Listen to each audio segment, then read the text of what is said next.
Hey everybody, it's your boy Dom Diggity, and on today's episode, what is hydroponics and how you can get started. Stay tuned. Hey, have you ever heard of hydroponics? Oh wait, I know what you're thinking. Isn't that how they grow that sticky icky? As your grandfather might say. Well, you're close, but it's much more than just a way to grow marijuana. You can use this technique to pretty much grow anything and everything, and I mean anything. In this video, I plan to clear up the fog about the subject of hydroponics and bring it to your homes through the use of DIY home projects that you're gonna wanna try. Hydroponics has become the superstar topic in the urban agricultural world for two reasons. One, the legalization of cannabis in North America, and two, due to the sustainable benefits of using the technology to grow food in unconventional areas, such as urban areas or in outer space. Despite the hype, there is a confusion of what hydroponics actually is. But to put it in the most simplest of terms, hydroponics is growing plants without the use of any soil, just water. And I'll show you soon how that is done. But before I get ahead of myself, there's just one more confusion I have to clear up, and that's the confusion between vertical gardening and hydroponics. Sometimes hydroponics can be confused with vertical farming, which refers to the shape of your garden rather than the process in which your plant is being grown. For example, there are vertical gardens that use soil, which make them not hydroponic. Here we have a PVC hydroponic unit that utilizes vertical gardening in design and uses no soil. Another misconception is that you need a lot of money to utilize hydroponics to its fullest potential. While there are indeed many impressive commercial models out there, given the right knowledge and conditions, DIY hydroponic units have the potential to rival their commercial counterparts and even compete when it comes to yield and harvesting. Before we jump the gun, we need to know the basics. Like, what do our plants need? What do we want from our plant? And how do we provide the best conditions so we can reap the benefits of our healthy plants?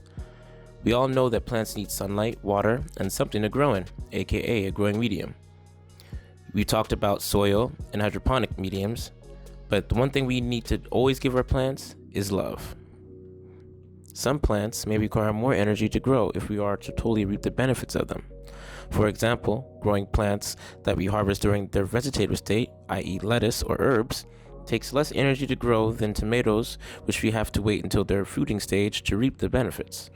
One of the main assets of hydroponics is that we are able to add nutrients to stimulate and give plants what they need so we can get what we want from them. If you're a little confused on how to do so, don't worry, because the secret is in the water. The better question is, what is in the soil? Plants take up nutrients through their roots. In the root zone is where all the magic happens. Here, minerals and nutrients are absorbed through the roots, but the closer you look, you will find more organisms, much more. There are fungi, nematodes, various worm species, and other microorganisms dedicated to breaking down the waste around them to help release nutrients in the soil, making them available for the plants to absorb. Unlike soil in hydroponics, we have to artificially create this environment for the plant, so the same process can occur and allow the plants to survive, if not thrive. The major difference between the soil and hydroponic plants is the fact that hydroponic growers have significant control over how they feed and nurture their plants. Soil has more variation in what is actually there. Here I took a sample of our vermicomposting tea to see what was swimming around in there. You can see a nematode swimming around and eating some composted plant matter. You can even see some of the food that is already ingested. This sample was taken from a very healthy vermicomposting system used to help provide nutrients for our hydroponics. As a hydroponic grower, our main focus is to provide the ideal conditions that simulate what happens in soil in our systems. So this is where it gets a little tricky, so pay attention. This part of the video, we are going to briefly go over the basics of plant nutrition. Knowing what nutrients your plant needs to grow is equivalent to knowing the recipe for a great stew. Having nutrient deficiencies can affect flavor, scent, appearance, and the overall health of plants.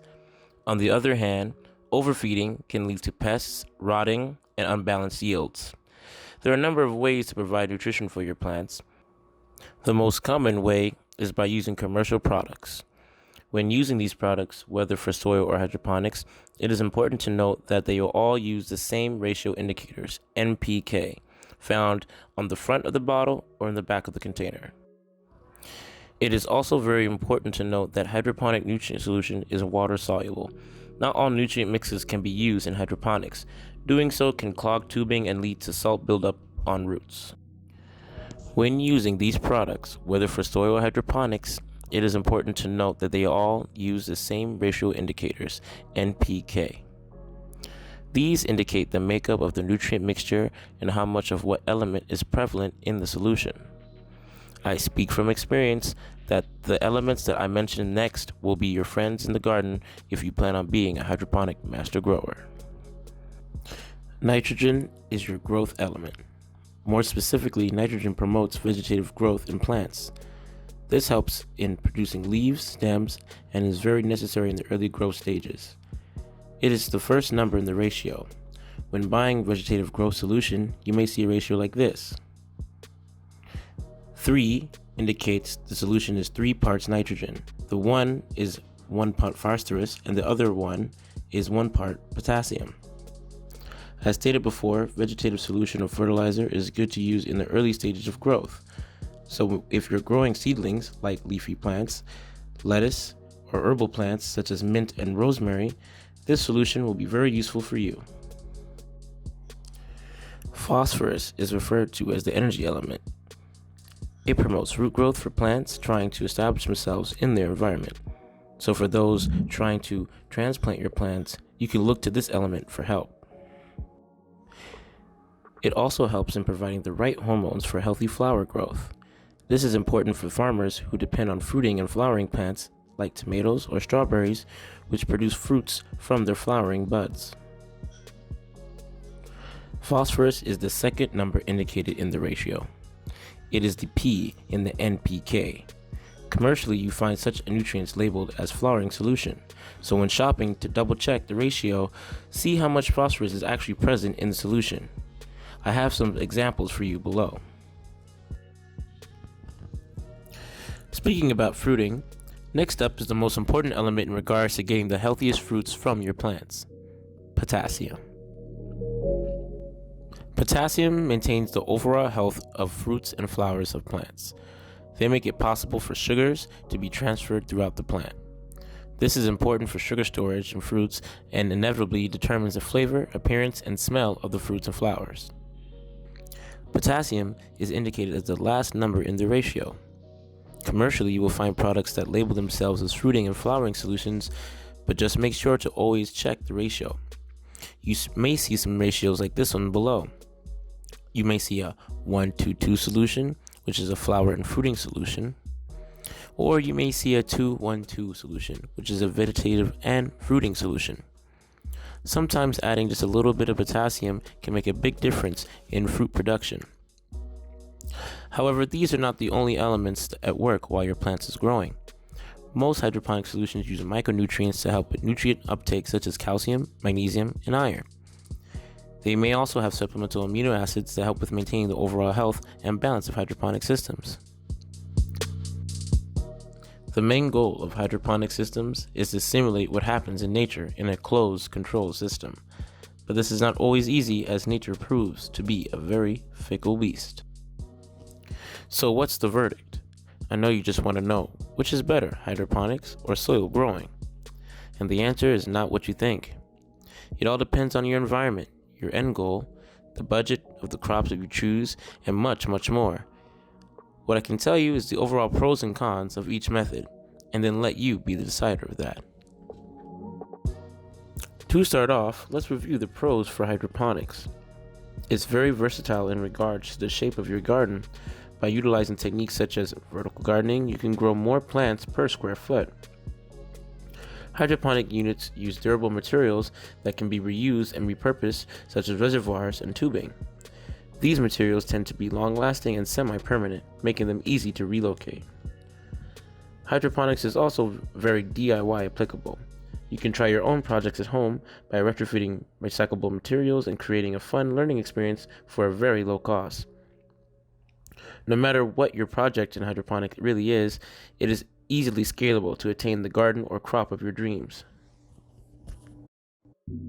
And last but not least, in regards to sustainability, hydroponics provides a way to bring food closer to cities while conserving water consumption, as most of the water is recirculated within the system.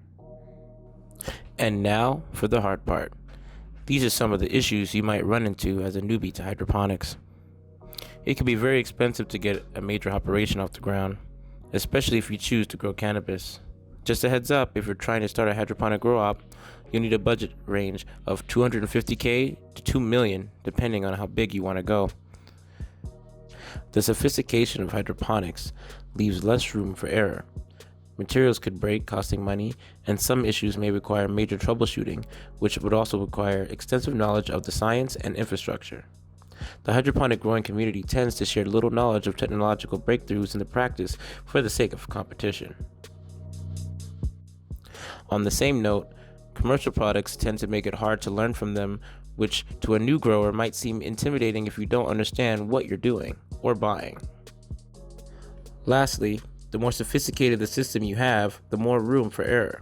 For example, aquaponics, which utilizes fish as a nutrient source, and other advanced techniques such as aeroponics, which uses a fine mist spray to provide both nutrients and oxygen to the roots, can create problems just as fast as they solve the old ones, as they both use advanced technology and would need advanced knowledge of their systems and how they run. And now to talk about our good old friend dirt. Traditional methods have existed since the dawn of humankind. It's cheaper and easier to access basic garden materials, so most beginners start with soil anyway. Soil mixes need less manipulation to get results. Great soil has all the basic micronutrients and minerals built in, versus hydroponic systems that have to recreate these ecosystems from scratch.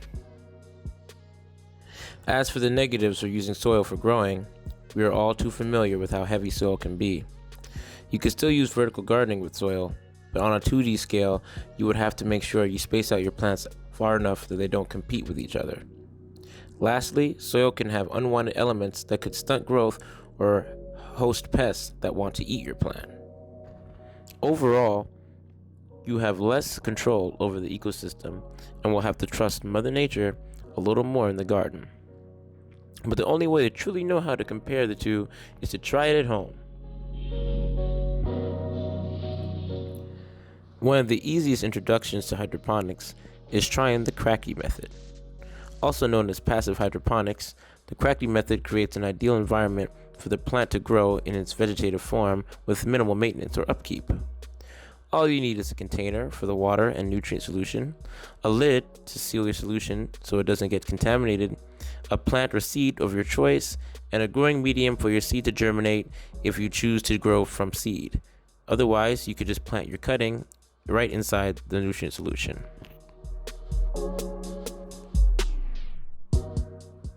The medium serves as a source of stabilization and hydration, as water will be wicked through the medium, providing moisture and oxygen for the healthy seed to germinate. You can choose from many commercial brands of medium online. Most are made up of rockwool, coconut coir, or peat moss. The main benefit of the Cracky is that once your plant's roots grow big enough to be partially in the water and partially exposed to air, all you would need to do is harvest your crop when ready. The best plant to try this out with is lettuce because it's fast growing and easy to harvest. Just a heads up, this method is used best for plants in a vegetative state. Growing flowers or fruits would require a more advanced system, but that's for another episode. And now for a quick recap of what we learned so far. Hydroponics is simply growing without soil, just water or nutrient solution. Hydroponics is DIY compatible and affordable depending on your scale. Commercial hydroponics and products vary in price and accessibility, but it all depends on your budget. Nowadays, there's knowledge available online and in hard copy form. You just have to do the research. And lastly, don't be afraid to try some projects at home or in your community and don't give up. I can speak from experience that learning from your mistakes is the best teacher. So if you liked what you saw, please like, share, and subscribe. And if you have anything you want to learn, please share it in the comments below. And as always, thanks for watching.